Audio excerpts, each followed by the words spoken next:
Salut à toi, bienvenue dans ma nouvelle vidéo. Aujourd'hui, je suis hyper content de te retrouver pour te parler d'un sujet qui me tient beaucoup à cœur. On va parler de l'anxiété. Alors moi personnellement, je me suis rendu compte qu'il y a quelques mois, qu'une grande partie de ma vie, j'avais été anxieux. Alors je sais pas pourquoi, je n'avais jamais conscientisé que ces états de peur intense, un peu de paralysie, c'était ça l'anxiété.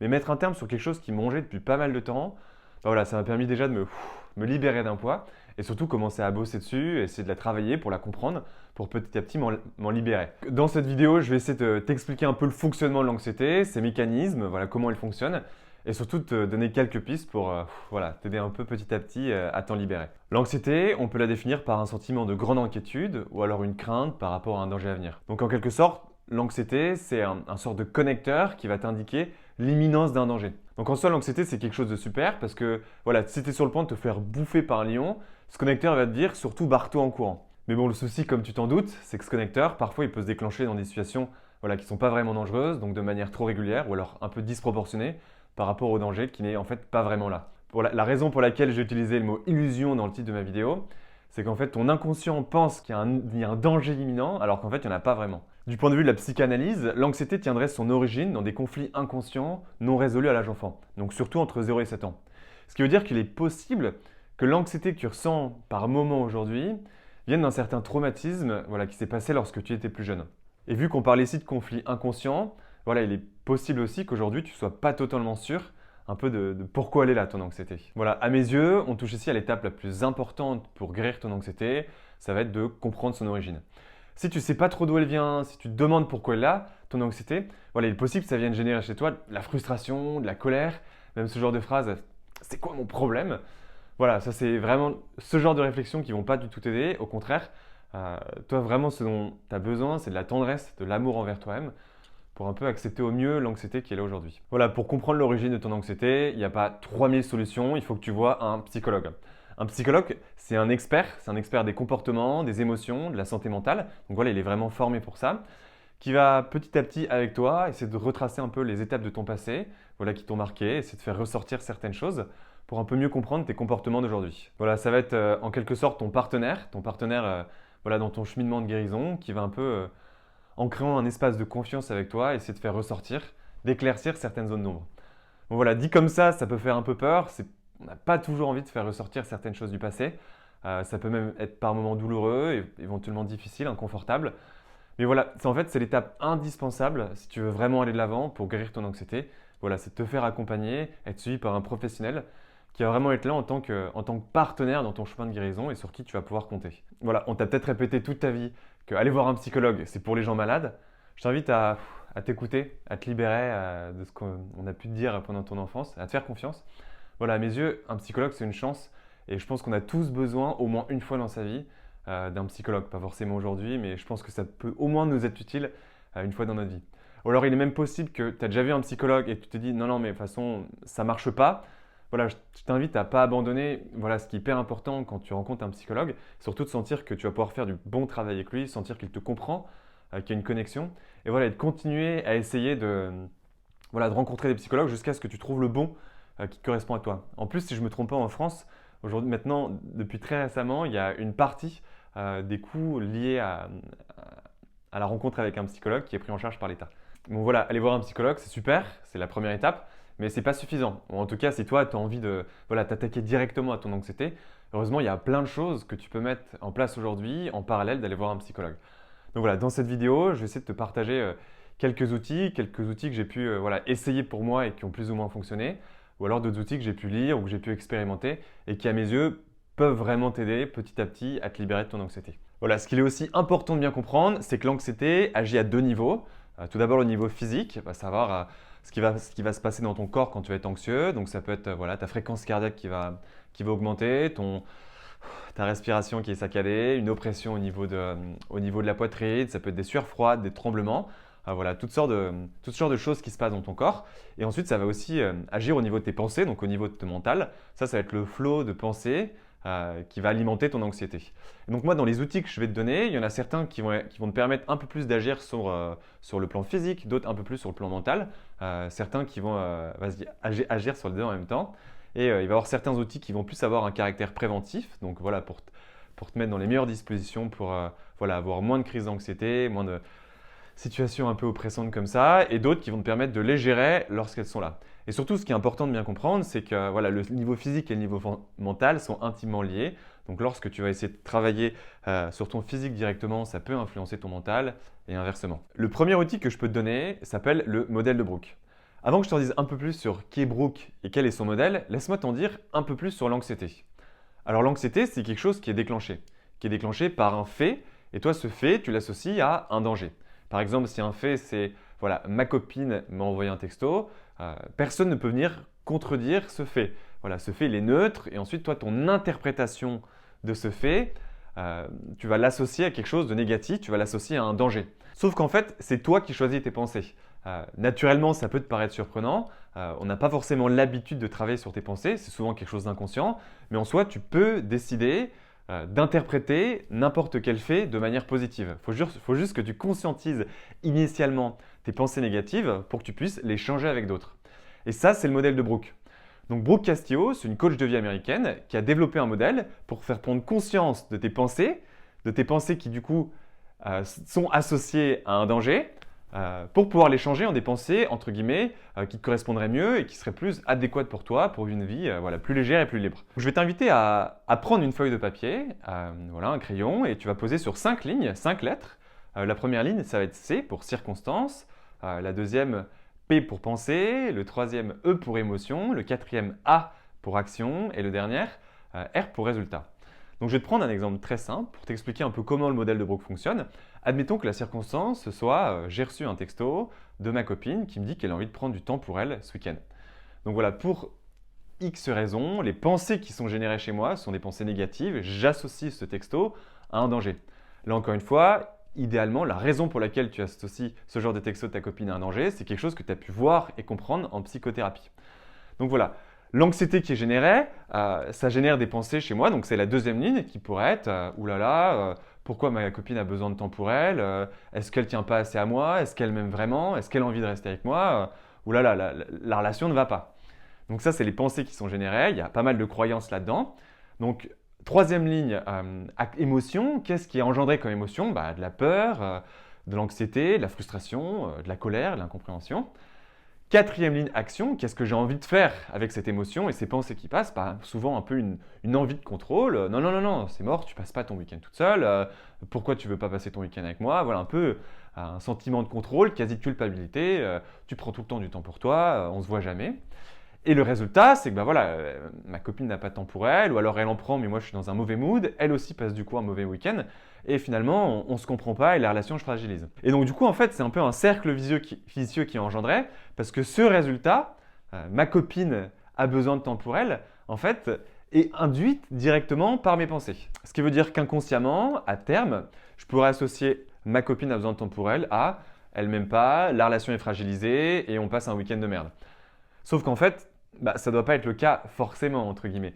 Ta perception de ce texto, c'est une perception qui est négative, mais tu peux tout à fait décider de la changer. Prendre du recul et dire tiens, pourquoi ça vient générer une insécurité chez moi, le fait que ma copine ait besoin de temps pour elle. Donc voilà, tu pourrais poser ça par écrit, faire ton modèle et prendre un peu conscience du système aujourd'hui qui est en place pour le changer par un autre. Et tu pourrais changer ces pensées-là, par exemple, par ouais, c'est important de prendre du temps pour soi. Je suis content que ma copine puisse du temps pour elle. Super, c'est l'occasion aussi de me retrouver moi. Super, c'est l'occasion de voir mes potes.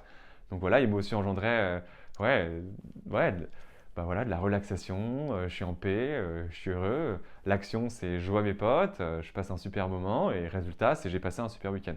Donc en fait, à chaque fois que tu as ce fait, tu as un choix à faire. Quelles sont les pensées que tu souhaites avoir? Voilà, c'est pas toujours facile de changer un peu le câblage de ton cerveau. Si tu as toujours eu ces pensées-là, c'est un peu ton mécanisme automatique de ton cerveau. Donc voilà, la première étape la plus importante, c'est vraiment un peu de conscientiser ces pensées que tu as envie de changer. C'est pas toujours facile parce qu'on peut avoir tendance à un peu nous identifier notre être à nos pensées alors que tu n'es pas à tes pensées. Et voilà, ensuite, pour en trouver une nouvelle, enfin pour trouver tes nouvelles et surtout pour les appliquer, je t'invite un peu à te les noter sur un carnet. Tu peux te faire des feuilles, tu peux les écrire sur ton mur même si tu as envie. Voilà, l'objectif, c'est vraiment essayer d'en prendre conscience au maximum et de te rapprocher voilà, de la pensée que tu veux garder dans ton cerveau. Voilà, ce qui est super avec ce modèle, c'est que tu vas vraiment t'attaquer un peu à la racine du problème, à la racine, à la nature de ton anxiété, qui sont tes pensées, qui sont interprétées d'un fait. Et donc en fait, en les changeant par des nouvelles, tu te crées un peu une nouvelle réalité qui n'est pas du tout anxieuse, mais qui peut être en fait joyeuse. Bon, évidemment, c'est un processus qui peut prendre du temps. On vient s'attaquer à un système de pensée que tu as peut-être eu pendant des dizaines et même plusieurs années. Donc ça peut prendre du temps et heureusement, il y a aussi plein d'autres outils qui peuvent te permettre d'agir directement sur ton anxiété lorsqu'elle est présente. Donc un outil, moi que j'ai découvert il y a quelques mois et qui a vraiment changé ma vie et qu'aujourd'hui je pratique tous les jours, c'est la méditation. La méditation, tu en as peut-être déjà entendu parler, peut-être que tu dis non mais la méditation c'est pas fait pour moi. Alors la méditation, je n'y arrive pas. La méditation c'est quelque chose de très simple, que tu peux faire seul, tu peux faire tous les jours. En quelque sorte, ça revient voilà, à te mettre dans une posture d'observateur de ce qui se passe chez toi, que ce soit au niveau de ton corps, donc au niveau physique, et au niveau de tes pensées. Donc si tu te souviens bien, l'anxiété, ça se passe souvent à deux niveaux, au niveau physique et au niveau mental. La méditation, c'est une pratique qui va te permettre voilà, d'avoir une posture d'observateur de ce qui se passe chez toi. Donc comment est-ce que tu médites? C'est très simple, tu peux voilà, te mettre en tailleur, tu peux t'asseoir, la position n'est pas si importante que ça. Ce qui est surtout important, c'est voilà, de te poser, prendre ce temps-là et d'observer un peu ce qui se passe dans ton corps. Voilà, tout d'abord, tiens, voilà, je respire, je sens mes épaules, je sens le poids de mon corps sur le sol. Tu peux t'amuser à scanner certaines parties de ton corps.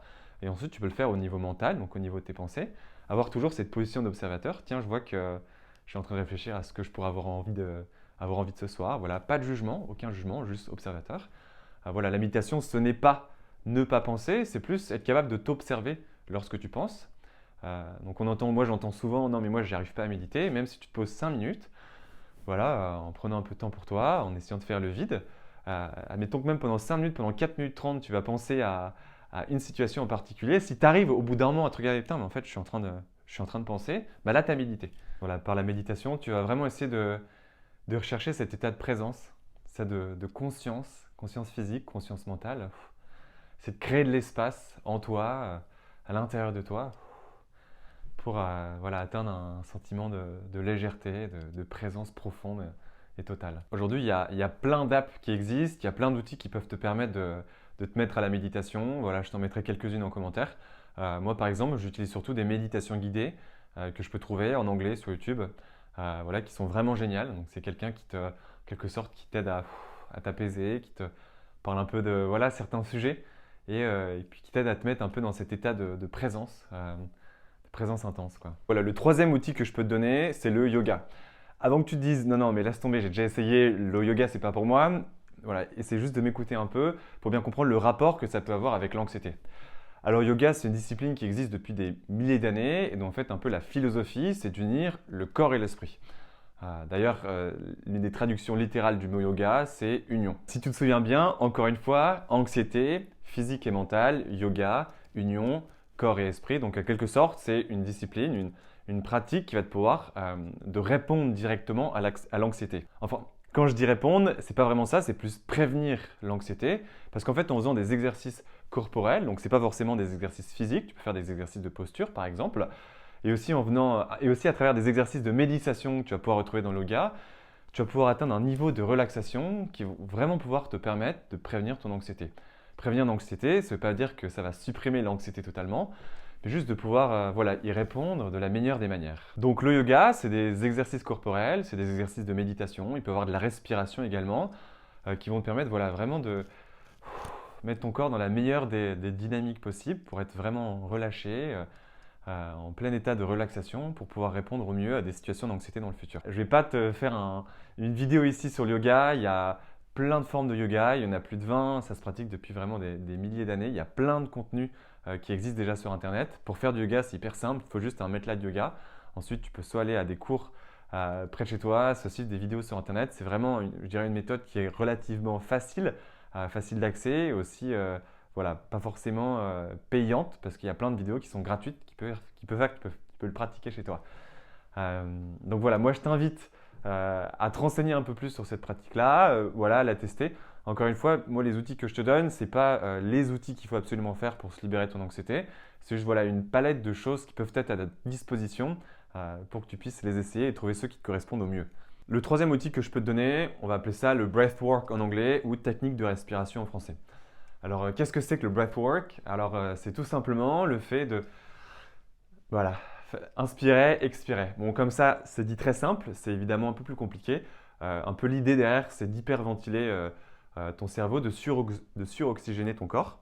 Et en fait, scientifiquement, on s'est rendu compte que ça te permet d'atteindre des états de relaxation intense, voire même des états de conscience supérieurs. Voilà, ces études viennent surtout d'un Tchèque qui s'appelle Stanislas Grof, qui lui a énormément étudié les effets du LSD sur le corps et la conscience, entre guillemets. À l'époque, on pouvait utiliser le LSD pour se libérer voilà, de la dépression, de l'anxiété, ce genre de choses. Il y a encore des recherches qui sont faites aujourd'hui, même de plus en plus. Et lorsque ça a été interdit dans les années 70, il essaie de trouver une alternative, entre guillemets, naturelle pour pouvoir se libérer de son anxiété, de se tirer de la dépression, de la toxicomanie parfois. Et donc lui, il a développé ce qu'on appelle la respiration holotropique, qui permet à travers des sessions de workshop, voilà, d'hyperventiler ton cerveau, d'être en état de suroxygénation et de permettre d'atteindre des niveaux de relaxation, de conscience hyper intenses. Alors il n'y a pas que Stanislav Grof, il y a aussi plein d'autres alternatives qui existent aujourd'hui. En yoga, il y a plein de techniques de respiration. Si tu fais tes recherches, tu vas en trouver. Et il y a aussi un Dutch, quelqu'un qui vient des Pays-Bas, qui s'appelle Wim Hof, qui lui a développé la méthode Wim Hof depuis une vingtaine d'années maintenant. Lui, il a sa femme qui est décédée, si je ne me trompe pas, en 1995, qui s'est suicidée, qui n'arrivait pas à sortir de la dépression. Et lui, il faisait souvent ces exercices de respiration et à chaque fois, il trouvait ça incroyable avec les états dans lesquels ça pouvait l'amener. Il faisait des combinaisons aussi avec des bains glacés et des douches froides. Et il s'est rendu compte de l'impact incroyable que ça avait non seulement sur ton système immunitaire, mais surtout aussi sur l'anxiété, sur des sujets comme la dépression. Et donc il a voulu un peu rendre ça disponible au monde pour sortir le plus de personnes de ces états un peu traumatiques et dépressifs. Voilà, je t'invite à regarder ce que c'est que la méthode Wim Hof sur Internet, c'est passionnant.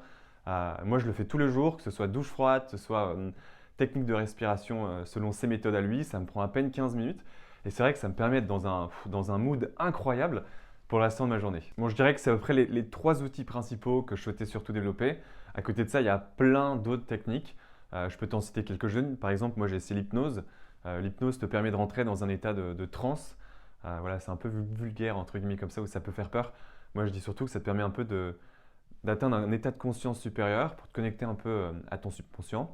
Et avec ton hypnothérapeute, tu vas pouvoir un peu revisiter certaines zones du passé et éventuellement en changer le narratif. Voilà, moi ça a été hyper puissant. Voilà, je peux que t'inviter voilà, à rechercher, faire tes recherches à toi, trouve les techniques qui se correspondent. Moi je t'invite aussi à t'autoriser à découvrir des techniques qui te permettent un peu de te libérer de tes émotions. Moi je fais ça à travers l'écriture, tu peux le faire à travers la peinture, le chant, la musique, voilà, tu peux tenir ton petit journal. Toutes ces formes un peu d'expression libre à travers voilà, la peinture, l'écriture, ce genre de choses. Je trouve ça hyper puissant. Voilà, moi je t'invite à essayer certaines d'entre elles, à voir ce qui se passe chez toi lorsque tu le fais, voir ce qui se passe au niveau de tes émotions. En tout cas, si tu es voilà, au cours d'un processus et d'un cheminement où tu essayes de te libérer de ton anxiété, moi je te dis bon courage. Franchement, c'est chouette ce que tu es en train de faire. Tu travailles sur des sujets qui, je le sais, sont hyper difficiles. Moi, ça m'a arrangé mais toute ma vie et même j'ai évidemment encore ces situations d'anxiété de manière régulière. Je ne pense pas que l'anxiété soit quelque chose qu'on puisse gommer totalement, mais par contre on peut venir vraiment diminuer voilà, le temps pendant lequel tu es anxieux face à une situation. Moi à l'époque ça pouvait durer voilà, plusieurs jours. Maintenant je vois une situation qui pourrait être potentiellement anxieuse pour moi. Directement j'essaie de m'en libérer. Je me souviens l'anxiété, souviens-toi c'est une illusion. Pourquoi c'est une illusion? Parce que tu as l'illusion d'une imminence d'un danger, alors qu'en fait, il n'y en a pas, ou alors probablement aucun. Donc voilà, je te souhaite bon courage, force à toi, souviens-toi, tu es une belle personne, c'est un chemin qui est chouette, qui prend du temps, mais quand je dis qu'il prend du temps, ça ne veut pas dire qu'il ne peut pas être rapide. Voilà, si tu te crées les dispositions pour te libérer de tout ça.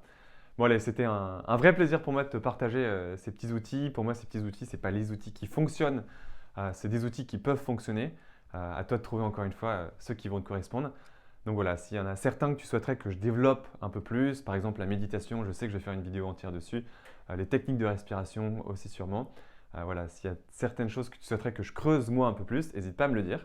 Et voilà, en attendant, je te retrouve pour une prochaine vidéo. Je te souhaite une bonne journée ou une bonne soirée. Et puis allez, ciao, bye bye.